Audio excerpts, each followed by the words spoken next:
Assalamualaikum warahmatullahi wabarakatuh. Ketemu lagi dengan saya Kurtubi dari Bang Tubi Channel. Sore ini kita bersama dengan Kang Deddy Kurniadi, pengusaha lokal dari Tangerang, juga salah satu tokoh pendiri Provinsi Banten, dan satu lagi Pak Hadi Purnomo, juga Pak Hadi Hartono, mohon maaf saya ralat, juga salah satu tokoh di Kabupaten Tangerang. Sore ini kita akan ngebahas terkait persoalan menakar dan menukar tata ruang Kabupaten Tangerang. Assalamualaikum warahmatullahi wabarakatuh, Kang Deddy, Kang Hadi. Saya ingin ngebahas dengan tema tadi di awal, yakni menukar dan menakar tata ruang Kabupaten Tangerang, terutama Tangerang Utara. Bagaimana menurut Kang Deddy ini terkait dengan tata ruang di Kabupaten Tangerang Utara ini?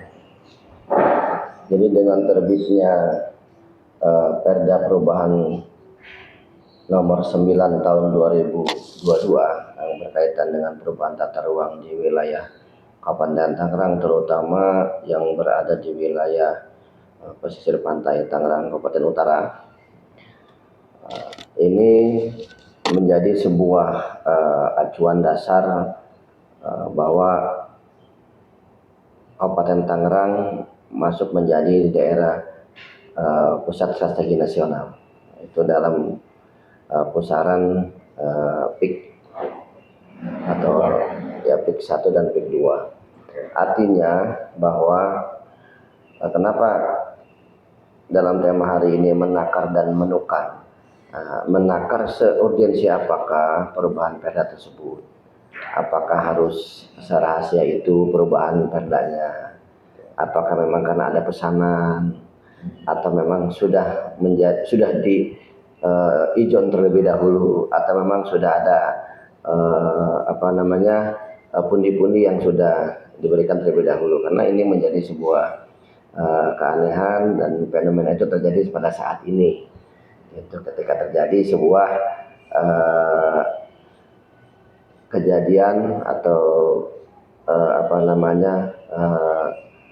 viralnya pemagaran pesisir pantai Kabupaten Tangerang. Saya tidak mengatakan laut ya, pesisir pantai kan gitu, karena pantai belum tentu laut, laut belum tentu pantai. Ya. Dan tidak semua laut punya pantai dan tidak semua pantai punya laut.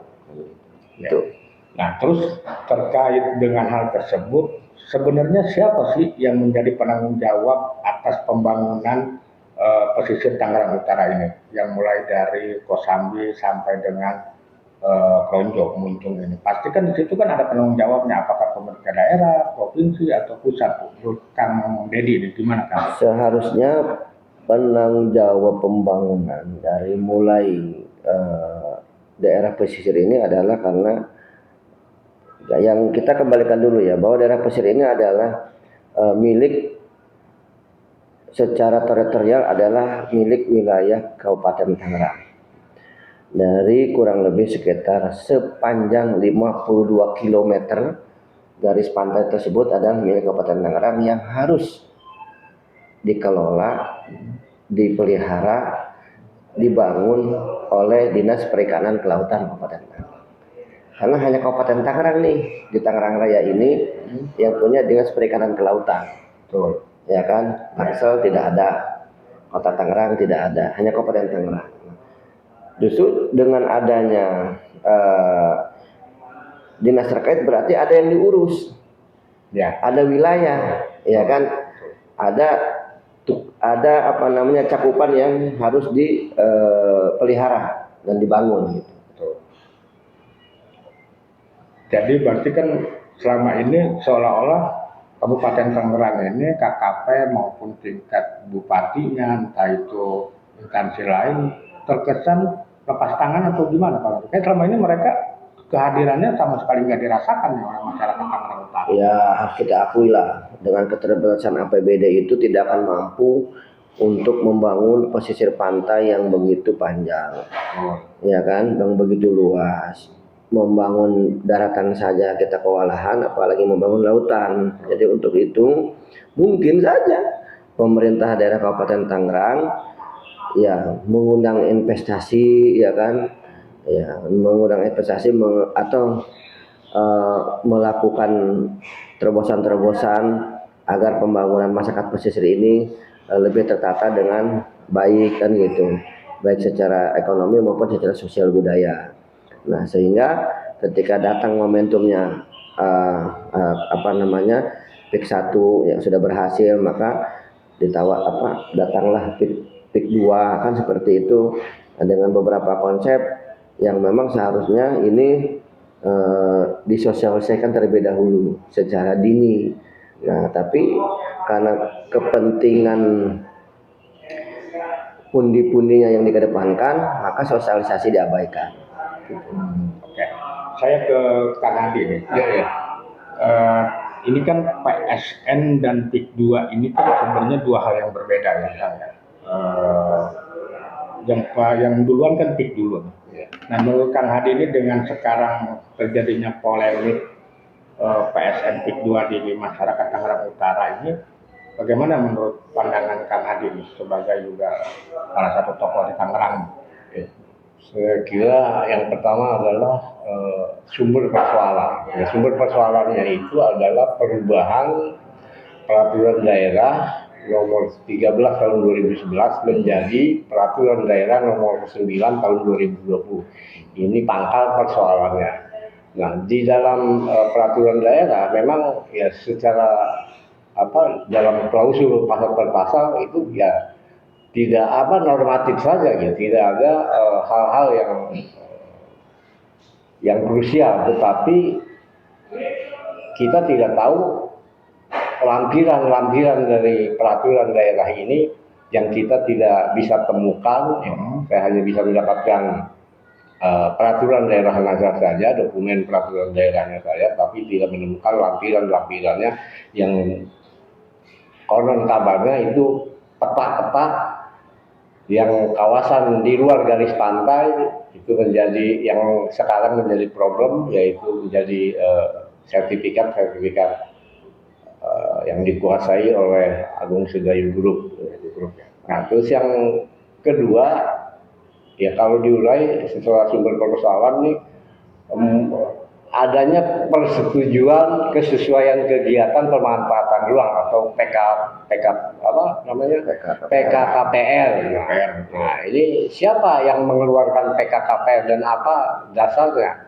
Ya, mungkin atas permohonan dari para pemilik lahan, sehingga timbullah PKKPR. Kita tidak tahu siapa pejabat yang berwenang untuk mengeluarkan itu.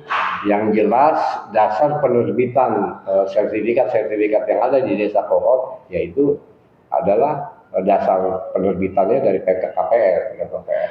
Ya hanya saja ya saya kira ya secara fundamental ya memang ya kita akuilah PIK 2 ya akan menjadi pusat pertumbuhan baru di Kabupaten Tangerang atau di Banten umumnya, ya tetapi yang jelas ya kita ya proses-prosesnya ya harusnya dilalui dengan baik ya, dengan benar. Ada seperti yang dikatakan tadi Pak Haji Dedi, ya ada sosialisasi lah kepada masyarakat sehingga masyarakat ya tidak menimbulkan kecurigaan, ya bahkan kita tahu ya udah viral ya banyak ya problematika soal ya pembebasan lahannya. Nah itu saya kira mungkin Pak Haji Dedi yang lebih tahu detail soal itu, saya tidak tahu lah.